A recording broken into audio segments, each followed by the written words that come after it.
સત્સંગમાં આવીને બદલાતા શીખજો. અને આ જોગમાં બધું શક્ય છે ભાઈઓ. અમે હમણાં હાલોલ ગયેલા. હાલોલ અમારી શિબિર હતી અને એક ભુવરલાલ કરીને એક નોન ગુજરાતી છે, એ ઊભા થયા સભા વચ્ચે. હમણાંથી નવા 6-12 મહિનાથી સત્સંગમાં આવેલા છે ભુવરલાલ ને. જ્યારે એમણે પછી એક ઊભા થઈને અચાનક એમણે એક વાત કરી, સાંભળવા જેવી છે. શું કહે છે? અવતાર જય સ્વામિનારાયણ.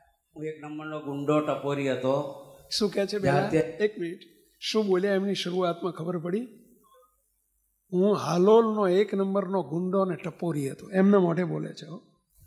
જય સ્વામિનારાયણ. આવું સભા વચ્ચે બોલું, સભા વચ્ચે બોલેલા ટપોરી હતો. જ્યારથી આ મંદિરમાં આવ્યો, ચાંદલો તિલક કર્યો, ત્યારથી મને બધા મારી ઇજ્જત કરે છે, મારા પરિવાર મારું ભેગું થયું છે.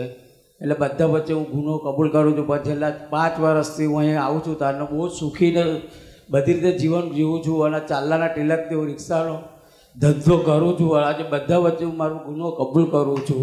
પરિવર્તન કરીશ અને પૂરી બનતી સેવા પૂરી કરીશ. અને હું રોજ આરતીમાં તો આવું છું. 8 વાગે હું આરતીમાં રોજ આવું જ છું. જે બનતી સેવા હું કરું છું મહારાજ. અને એમ કહે છે કે સ્વામી હવે મને બધા ઇજ્જતથી જુએ છે. સત્સંગમાં આવ્યા પહેલા કેવા હતા? ઊંડો ને ટપોરી હતો. ટપોરી શું કહેવાય? મેં તો પહેલી વખત આ શબ્દ સાંભળ્યો હતો. લ્યો, એમના મોકે પણ સ્વામી આ સત્સંગમાં આવીને જોઈએ પછી કોકે શાકપુરી શું કહે છે? કીધું કે વિઠ્ઠલ પળિયાનું નામ ખરું ને, એટલે હાલોલમાં નામચીન, અને નામચીનમાં 5 હતા, એમાંના આ એક છે સ્વામી. શાબાશ. ત્યાંના હરિભક્ત કહે છે સ્વામી કયું પરું કીધું? વિઠ્ઠલ પરું. હાલોલમાં વિઠ્ઠલ પરું નામચીન વિસ્તાર છે. અને વિઠ્ઠલપરામાં જે 5 નામચીન હોય એમાંના એક. બોલો, પણ સત્સંગના યોગે કરીને કેટલા સ્વભાવ ટળ્યા, કેટલી પ્રકૃતિ ટળી. આપણે જરા એમની પર નજર કરજો. આપણે નજર કરજો. ખૂબ રાજી થજો. અને તમારા તિલક લાગ્યું છે મને, ત્યારથી તિલક રાખું છું. શાબાશ. હવે એમને શું કીધું ખબર પડી કે હવે મને બધા જુદી દ્રષ્ટિથી જુએ છે. હવે ટપોરીથી ગુંડાથી નથી જોતા, બધા ઇજ્જતથી જુએ છે. જો આ પરિણામ ઇજ્જત આપે છે, ઇજ્જત આપે છે. અને તમારું તિલક તમારા હાથથી લાગ્યું તાને તો બહુ સુખી છું. બહુ સરસ. અને અત્યારે જે બી છું હું તમારા આશીર્વાદથી છું. આપણે આવી રીતે ગુરુ અને માવતરનો દરજ્જો આલ્યો છે. મારા બાપા બી તમે છો, અને અમારું પરિવાર છે, અને અમારું ઘર છે, બનાવી આલ્યું છે જેના આશીર્વાદથી. બસ બસ બસ, તમારા માવતર કાયમ રહીશું અમે. બસ. અને પછી એ રિક્ષા રાખે છે, એ રિક્ષા રાખે છે. ઓ 1 મિનિટ, ઓ બાબા,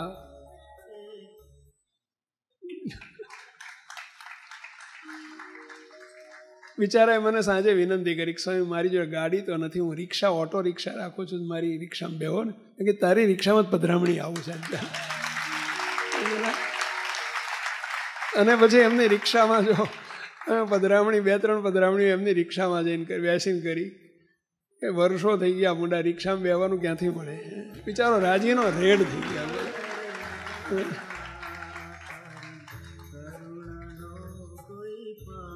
જેનું પરિવર્તન થાય ને, આવું સ્વભાવ ટળે ત્યારે અમે આવા રાજી થઈ જઈએ.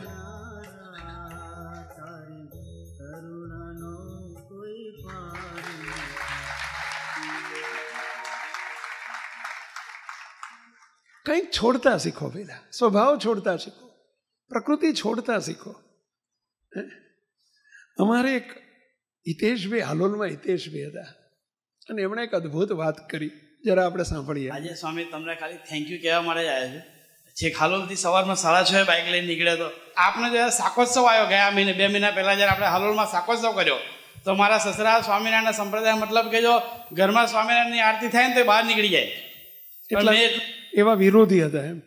ઘરમાં સ્વામિનારાયણની આરતી થાય ને તો આરતીમાં હાજર ના રહે, બહાર નીકળી જાય. પછી એટલું કીધું કે મેં પૂછ્યું તમે મને માનતા હોય ને મારું માન રાખવા તમે એવું સમજો કે મારી ઢીંગલીનું લગ્ન રાખ્યું ને તમારા સસરામાં આવવાનું છે, એ તો તમે શાકોત્સવમાં ઘરનો પ્રસંગ આવજો. પણ સ્વામી એ શાકોત્સવમાં આવ્યા પછી આજે મારા સસરાને એમની બહેનો જોડે છેલ્લા 10 વર્ષથી બોલાચાલી બંધ હતી, પણ આપણી મીઠી વાણીનું કીર્તન સાંભળ્યા પછી આજે મતલબ એમની બહેનો જોડે બધા સંબંધ સુધરી ગયા 10 વર્ષ પછી. અમે તો વર્ષોથી છેલ્લા 12 વર્ષથી કાર્ય સત્સંગમાં હતા, પણ સેવકને એવો બનાવ બન્યો હતો કે ઘરમાં અંદર ઘરના મહારાજ જોડે ડિસ્પ્યુટ થઈ ગયા. એ ડિસ્પ્યુટ 6 મહિના ચાલ્યા. હવે અમને કારણ સત્સંગની કંઈ ખબર પણ નથી, પણ જે તે સમયે શું થયું કે આપણે જ્યારે તકલીફમાં હોય ને ત્યારે જ મહારાજની ભક્તિ થાય. તો આપણે યુટ્યુબ પર મહારાજના વિડીયો જોતા મેં આપનો વિડીયો જોયો. સ્વામી એટલો રાજીપો થયો ઘરમાં. જે મારા સસરા જે કોર્ટની મેટર સુધી જવાની વાત હતી એ સત્સંગમાં એના 3 મહિનામાં સસરા સામેથી ઘરનાને મૂકી ગયા અને કે તમે રાજી રહેજો અને મારી જે થઈ ભૂલ થઈ ગઈ. તો આ પરિવારમાં સ્વભાવ સુધરી રહ્યા છે, આત્મીયતા થઈ મુક્તો અને મીઠી વાણી. આપણું કીર્તન બહુ બહુ બહુ બહુ કેટલી સ્કૂલોમાં ચાલુ થઈ ગયો છો. તમારી ઘરની સ્કૂલમાં ચાલુ કરજો. ઘર સ્કૂલ એટલે સમજાય ને પહેલાં. અમારે રવિભાઈનો એક પ્રસંગ એમણે કહેલો, જરા આપણે સાંભળીએ. જ્યારે જ્ઞાન સત્ર પછી કઠલાલ બદલી થઈ હતી તો એક શનિવારે એવા 1 થી 5ના બધા શિક્ષક સેવકને મળવા આવ્યા. મને કે સાહેબ તમે આવ્યા ને પછી સ્કૂલમાં આખું વાતાવરણ બદલાઈ ગયું છે. એટલે કીધું કેમ? કે આ જ છોકરાઓને તમે 20 વર્ષથી એવું કહેતા કે તમે અપશબ્દ ના બોલો, ગાળો ના બોલો. એ ગાળો બોલે જ છે, પણ તમારા આવ્યા પછી શીખવડ શું થયું? મેજિક ચાલ્યું કે ગાળો બોલતા બંધ થઈ ગયા અને એકબીજાને બધા તુકારા દેતા હતા, એની જગ્યાએ બીજાને નામથી બોલાવે, પ્રેમથી બોલાવતા થઈ ગયા. કે આવું વાતાવરણ તમારો એટલો પ્રભાવ સારો પડી ગયો છે ને કે અમને કીધું. ત્યારે સેવકે કીધું કે મારો પ્રભાવ નથી, મારા ગુરુનો પ્રભાવ છે. શું કર્યું હતું તમે? એટલે સેવકે પછી એ જ કહ્યું કે અમે કશું જ નથી કરતા. સેવક આવ્યો એટલે અમારા ગુરુએ એક કીર્તન આપ્યું છે અમને કે મીઠી વાણી. એટલે સેવક પ્લે કરે છે, શરૂઆતમાં પ્લે કરી એટલે બાળકોને એમાંથી જ પ્રેરણા મળી છે. એટલે કોઈ સોફ્ટ લેંગ્વેજ ત્યાંથી કરી એટલે ગાળો ત્યારથી જ બોલવાની બંધ થઈ ગઈ છે. અને એ લોકો એકબીજાના નામ પાડવાનું કે ચામડિયા કે એ લોકો બીજા નામ પાડે ને કે નામ પાડવાના બંધ થઈ ગયા છે અને એકબીજાને પ્રેમથી બોલાવે છે કે. અને સાથે સાથે પગે લાગતા થઈ ગયા છે કે અમે કંઈ થાકી ગયા કે મા બાપને પગે લાગો, શિક્ષકને પગે લાગો, પણ લાગતા જ નથી. કે એનું શું કારણ? કે એનું એ કારણ કે મેં એ બાળકોને નથી શીખવાડ્યું તમે પગે લાગો. પણ હા, અમારા સ્ટાફની અંદર 6 થી 8માં અમે 3 શિક્ષકો, એક લેડીઝ છે અને એક જેન્ટ્સ છે, સેવક ત્રીજો. કીધું હું એક બીજા અમૃતભાઈ સાહેબ છે એમને રોજ પગે લાગું છું. અને એ જોઈને બાળકો મને પગે લાગતા થયા, આખા શિક્ષકોને પગે લાગતા થયા. અને એમાંથી જોઈને કે સાહેબ એ તો 6 થી 8માં તમે કર્યું, પણ અમારા 1 થી 5ના વિદ્યાર્થીઓ તો અમને લાગતા થઈ ગયા. એ લોકોએ ગાળ બોલતા બંધ થઈ ગયા, તુકારા દેતા બંધ થઈ ગયા. અને એથી એ વિશેષ સેવકને આનંદ એ થયો કે ગઈકે અમારે સ્કૂલની અંદર બેગલેસ ડે હોય કે દફતર વિના બાળકોને લઈ જવાના એમ, એટલે એન્જોયમેન્ટ હોય એક પ્રકારનું. તો ગઈકાલે ત્યાં લઈ ગયા તો એ સાહેબ જે અમૃતભાઈ સાહેબે એવું કીધું કે સાહેબ હું જ્યારે લઈને આવ્યો છું ને તો આ લોકો પિક્ચરના ગીતો જ ગાતા હોય એમ. તો ગઈકાલે બધા ભેગા મળીને સેવકને ફોન આવ્યો, રિંગટોન મીઠી વાણી હતી. તો જેવી મીઠી વાણી ચાલુ થઈ ને ત્યાં બાળકે આખું કીર્તન કંઠસ્થ થઈ ગયું અમને આખે મીઠી વાણી. તો આખું મીઠી વાણી તો આજુબાજુ જેટલા હતા બધા જોવા લાગ્યા, સાંભળવા લાગ્યા. એટલે આખું વાતાવરણ આખું દિવ્ય થઈ ગયું એમ. મીઠી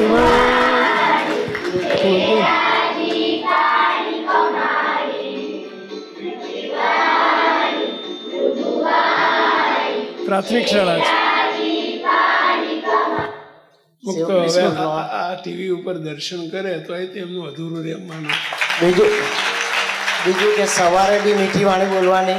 શરૂઆતમાં વિડીયોથી થતા, હવે તો કંઠસ્થ કરે. સવારે એક મીઠી વાણી બોલવાની, બપોરે રિસેસમાં મીઠી વાણી બોલવાની. શાળા છૂટે ને ત્યારે મીઠી વાણી બોલીને કીર્તન બોલીને બધા છૂટા પડ્યા છીએ. એટલે આપણા ઘરોમાં ચાલુ કરજો ના થયું હોય તો. અને મીઠી વાણી શરૂ કરજો, માત્ર કીર્તન નહીં.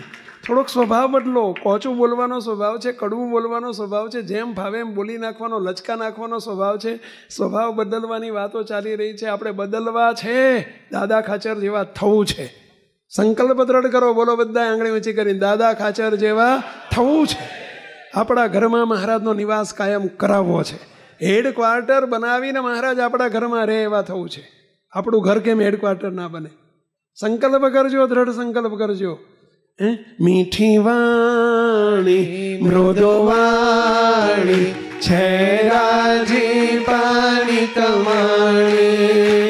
મીઠી વાણી મૃદુ વાણી છે રાજી પાણી કમાણી. મહિમાથી ભરી સ્માઈલ આપી, બોલો મીઠી વાણી. સ્માઈલ આપો. મહિમાથી ભરી સ્માઈલ આપી, અરે અહીં તો આપો. બોલો મીઠી વાણી. થેન્ક યુ સોરીનો ઉપયોગ કરીને સૌને રાજી કરીએ. થેન્ક યુ સોરીનો ઉપયોગ કરીને સૌને રાજી કરીએ. બે શબ્દ એનો ઉપયોગ કરતા શીખો. કયા બે શબ્દ પહેલા? Thank you. કંઈ પણ બને ને ઘરમાં, નાના બાળકને પણ આદિ મહારાજને કહેતા શીખવાનું. આદિ થેન્ક યુ. એમ પહેલા આપણે એકબીજાને થેન્ક યુ કહેતા શીખો અને સોરી કહેતા શીખો. કંઈક ભૂલ થાય તો સોરી, હાથ જોડીને સોરી કહી દો. કરી તો જુઓ, એની કરિશ્મા તો જુઓ. આ બે શબ્દોની કરિશ્મા તો જોઈ જુઓ. સ્વભાવ બદલાઈ જશે ભાઈઓ. અરે સ્વભાવ તો બદલાશે, રોગ જતા રહેશે, શરીરના રોગ જતા રહેશે. એક અમારે હર્ષદભાઈ છે બોરસદમાં, એમની એક ક્લિપ જોઈએ છે. મહારાજને ઓપરેશન કરાવ્યું હતું ત્યારે અમારા સાસુ એમની સેવા માટે આવ્યા હતા. એમના ઘરના ઓપરેશન કરાવ્યું હતું, સાસુમાં સેવા કરવા આવ્યા હતા. પછી ત્યારે એ બધી ચાલતું ત્યારે એમને કહ્યું કે તમે તમારી દીકરીની સેવા નથી કરતા, પણ એક મહારાજના મુક્તની સેવા કરો છો એવા ભાવથી કરજો એમ. તો એ વખત એમને બીપી રહેતું હતું, એટલે એમને રોજ ટેબ્લેટ લેવી પડતી હતી રાતે. પણ એ સેવા કર્યા પછી આજે લગભગ 1.5 વર્ષ જેવું થવા આવ્યું, પણ મહારાજે એ ભાવથી એમને સેવા કરી તો એમનાથી બીપી બિલકુલ નીકળ્યું, ટેબ્લેટ લેવાનું પણ બંધ થઈ ગયું. તો ટેબ્લેટ એટલો બધો બધા ગિરીશભાઈ સાક્ષી છે એમના. એમ દિવ્ય ભાવ જો, દિવ્ય ભાવે જ આપણે સેવા કરતા શીખો, એકબીજાને દિવ્ય ભાવે જોતા શીખો. બોલો, એક વખત નહીં તો બીપી અને ડાયાબિટીસ આ બે એવી વસ્તુ છે કે એની ગોળી ચાલુ થઈ જાય ને પછી જિંદગી પર્યંત બંધ ના થાય એવું ડૉક્ટરો કહે છે. બોલો, કેટલાની ગોળીઓ બંધ થઈ ગઈ. અમારે અહીંયા બેઠા છે રઘુભાઈ, ગોળી બંધ છે ચાલુ છે? ગઈ. બોલો, વર્ષોની એમની હતી. કેટલું બીપી રહેતું હતું, ગઈ. કરી તો જો, એટલે આ ગોળીઓ લેવી એના કરતાં જરા આ ગોળી લ્યો ને અમારી આપેલી થેન્ક યુ સોરીનો ઉપયોગ કરીને સૌને રાજી કરીએ. થેન્ક યુ સોરીનો ઉપયોગ કરીને સૌને રાજી કરીએ. વિનય વિવેક મર્યાદા રાખીને બોલો મીઠી વાણી. વિનય વિવેક મર્યાદા રાખીને બોલો મીઠી વાણી. મીઠી વાણી મૃદુ વાણી છે રાજી પાની કમાણી.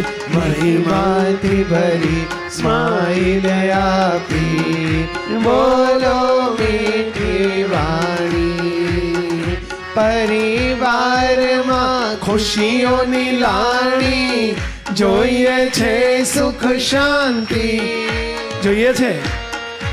ખુશીઓની લાણી આપણા પરિવારમાં જોઈએ છે, સુખ શાંતિ જોઈએ છે. આ ઉપાય અજમાવો. પરિવારમાં ખુશીઓની લાણી જોઈએ છે, સુખ શાંતિ.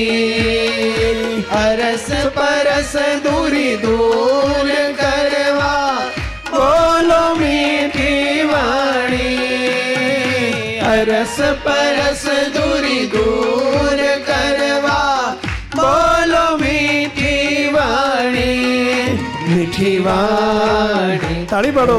વાણી છે રાજી પાની કમાણી. મહિમાથી ભરી સ્માઈલ બોલો મીઠી વાણી. અને બોલ્યામાં જ બધું બગડે છે. એમ પેલા કરી કરીને તૂટી ગયા હોય પણ બોલીને બગાડી નાખો. થોડુંક સોફ્ટ કરો ને, ભાષા સુધારો ને. આ સ્વભાવ સુધારવા બેઠા છીએ પહેલા. હો, સંકલ્પ કરજો. અને કદાચ સ્વભાવ વશ થઈને કડવું બોલાઈ ગયું, હમે નાને દુઃખ લાગ્યું હશે, એ દુભાયા હશે તો પગે લાગી દો, સોરી કહી દો, માફી માગી લો. સોરી દયાળુ, રાજી રહેજો. જો આખું વાતાવરણ બદલાઈ જશે. કરી તો જુઓ, કરી તો જુઓ. સામેના સ્થાને બેસી સદા શબ્દમાળા ઉચ્ચરીએ. સામેના સ્થાને બેસી સદા શબ્દમાળા ઉચ્ચરીએ. કાતર જેવા મટી સોય જેવા થઈ બોલો મીઠી વાણી, કાતર જેવા મટી સોય જેવા થઈ, બોલો મીઠી વાણી. મીઠી વાણી મૃદુવાણી છે રાજી પાની કમાણી, મહિમાથી ભરી સ્માઈલ આપી, બોલો મીઠી વાણી, બોલો મીઠી વાણી, બોલીએ મીઠી વાણી, બોલીએ મીઠી વાણી. તમે મને કોક બોલો, હું તમને કોક બોલો, એમાં આપણે એકયનું ના રહ્યું. એના કરતા બોલીએ મીઠી વાણી, બોલીએ મીઠી વાણી. અહીં બેઠેલા બધાને પ્રશ્ન પૂછું છું. આ 4 મહિનાથી પ્રોજેક્ટ ચાલુ થયો છે. ચલો કેટલાના પરિવારમાં સુખ શાંતિ થોડી વધી છે? જરા આંગળી ઊંચી કરો, ઊભા થઈ જાઓ. કેટલાના ઘરના વાતાવરણ બદલાયા છે? સુખ શાંતિ વધી હોય, ઝઘડા ડખા ઘટી ગયા હોય, મીઠી વાણી ચાલુ થઈ હોય, કંઈ પણ પરિણામો દેખાતા હોય, જરા ઊભા થઈ જજો. શાબાશ. કંઈ પણ 25%થી વધુ પરિણામ દેખાતું હોય તો ઊભા થઈ જજો. શાબાશ શાબાશ. બેઠેલા જોજો, બેઠેલા જોજો. આ છે પરિણામ, આ છે રિઝલ્ટ. સ્વભાવ બદલાઈ રહ્યા છે. લાગે છે તમને ઘરમાં પરિવારમાં ભેલા કેવા કેવા પરિણામો આવી રહ્યા છે ભેલા? બસ શરૂ કરજો. આખા સમાજ, સમગ્ર SMVS સમાજને આપણે બદલવો છે. મહારાજનો સંકલ્પ છે ભેલા. ઘર મંદિર થવા જોઈએ, મંદિર ઘર થવું જોઈએ. અક્ષરધામ તુલ્ય આપણા પરિવારો બનવા જોઈએ. સદા શ્રી હરિ જ્યાં બિરાજીને રહે, અનંત મુક્તો બિરાજીને રહે, એવું આપણું વાતાવરણ બનવું જોઈએ. મહારાજ એમાં રાજી છે. કરજો બધાએ. ચલો તાળીથી વધાવીએ બધાને. સાબાસ સાબાસ સાબાસ સાબાસ. ધન્યવાદ. જો સંતો કેટલું બધું પરિણામ મળી રહ્યું છે. આ બધું નકામું નથી જતું. ધણીનો સંકલ્પ કામ કરી રહ્યો છે. આનું કારણ શું છે ભઈલા? સમર્થ ધણી ભગવાન સ્વામિનારાયણનો સંકલ્પ સાકાર થઈ રહ્યો છે. હેપી ફેમિલી બનાવવા છે, બનાવવા છે, બનાવવા છે. દ્રઢ સંકલ્પ કરજો. અને જ્યાં જેમ જેમ આ બદલાતું જશે ને વાતાવરણ, એમ મુક્તો પ્રોમિસ કરું છું, જેમ જેમ વાતાવરણ બદલાશે, બધું બદલાશે, બધું બદલાશે. વ્યક્તિ બદલાશે, આનંદ બદલાશે, કેફ બદલાશે, મસ્તી બદલાશે, આર્થિક સ્થિતિ બદલાશે, શારીરિક સ્થિતિ બદલાશે, તન બદલાશે, મન બદલાશે, ધન બદલાશે. અરે દુનિયા આખી બદલાશે. કરી તો જો. સમર્થ ધણીનો સંકલ્પ છે. શ્રી હરિનો સંકલ્પ કામ કરી રહ્યો છે. અને સ્વભાવો બદલાશે. મહારાજ અનંત દાદા ખાચર કરવા માંગે છે. મહારાજને આપણા સૌના ઘરમાં નિવાસ કરીને રહેવું છે. તક આપીએ. સ્વભાવો બદલવાના છે. હવે બદલો. મહારાજને ન ગમે નહીં રાખવાનો. ભલે ગમે તેવો સ્વભાવ હોય, મારા ધણીને નથી ગમતો, ના જોઈએ. દ્રઢ સંકલ્પ કરીને જજો. તો એના રાજીપાથી વિશેષ જોઈએ શું? ધણીના રાજીપાથી અધિક છે શું? આખા બ્રહ્માંડોની મિલકત ભેગી થાય તો ધણીના રાજીપા આગળ આવે ભઈલા? એની તોલે આવે. એવા રાજીપાના વારસદાર થવું છે. એના માટે આ સભા છે, એના માટે આ સત્સંગ છે, એના માટે પૂનમ છે, એના માટે સંકલ્પ સભા છે. ભેગા પડજો ભેલા. આ સંકલ્પમાં ભેગા પડજો. કોઈ વિક્ષેપ ના ચાલે આપણા પરિવારમાં. ભેલા કોઈ ઝઘડા ટંટા ના ચાલે. આનંદે રહો. Happy family. બસ હેપી ફેમિલી. દ્રઢ સંકલ્પ કરજો કે આપણા પરિવારને સુખી પરિવાર બનાવવો છે. કોઈના મન ઊંચા ના જોઈએ, કોઈના મોઢા બગડવા ના જોઈએ, કોઈ ઉદ્વેગ ના જોઈએ, કોઈ અશાંતિ ના જોઈએ, કોઈ કંકાસ ના જોઈએ. તો ધણી આપણા ઘરમાં બિરાજે ભાઈ. એમનો વાસ થઈને કરજો. હે મહારાજ ભેગા પડજો. સંકલ્પ આપનો છે. તમારા બળથી કશું થવાનું નથી. સંકલ્પ આપનો છે. બસ આપના સંકલ્પે સૌને અમને સુખિયા કરજો. મૂર્તિનું સુખ પામવાનું છે તો અવરભાવમાં તો સુખિયા રહીએ તો આગળ પ્રગતિ થશે. બસ બધા ભેળા પડજો. પ્રભુ આપ ભળેલા રહેજો.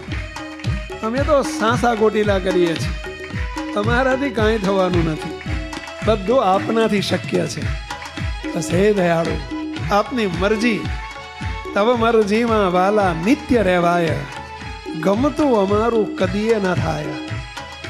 અમારું ગમતું નહીં, તમારું ગમતું કરવું છે. બસ હે મહારાજ, સમગ્ર સમાજ ઉપર દયા કરો, દયા કરો, દયા કરો. કરુણાનો ધોધ વરસાવો, અમને ભીંજવી દો. અમારે નથી ટાળવા સ્વભાવ, ટળાવી નાખો. ધોકો લઈને મને જો ન છૂટકે લેવો પડે તો. પહેલા ધોકો ના લેતા બાબા, નહીતર અમે તમારો દંડો શું, તમે ફૂંક મારો ને અમારી પર તોય સહન ના કરીએ. એટલે દંડો ના લેવો પડે એવું કરજો. સીધા દોર કરજો અમને, દંડા વગર. તમે તો ધારો એ કરી શકો, કરી શકે ને વેલા. બસ પેડા પડજો. એક વેંત ચાલશું, મહારાજ 100 ડગલા આવશે. એક ડગલું આ બાજુ ચાલો મહારાજ બાજુ, મહારાજ આપણી હામાં 100 ડગલા ચાલીને આવશે. 100 ગ્રામ ગરજુ થાવ, 100 ટન ગરજુ થશે મહારાજ. વેલા 100 ટન. થોડાક તો ગરજુ થઈએ. બસ ધણીના સંકલ્પમાં ભળવું છે. દ્રઢ સંકલ્પ કરજો. હે મહારાજ, ભેળા પડજો, ભેળા પડજો, ભેળા પડજો. આ વિડીયો જો આપને પસંદ આવ્યો હોય તો તેને લાઈક કરો અને શેર કરો. અને હા, આવા જ લેટેસ્ટ વિડીયો મેળવવા માટે SMVS કથા ચેનલને સબસ્ક્રાઇબ કરવાનું અને બેલ આઇકોન પર ક્લિક કરવાનું ન ભૂલતા હો.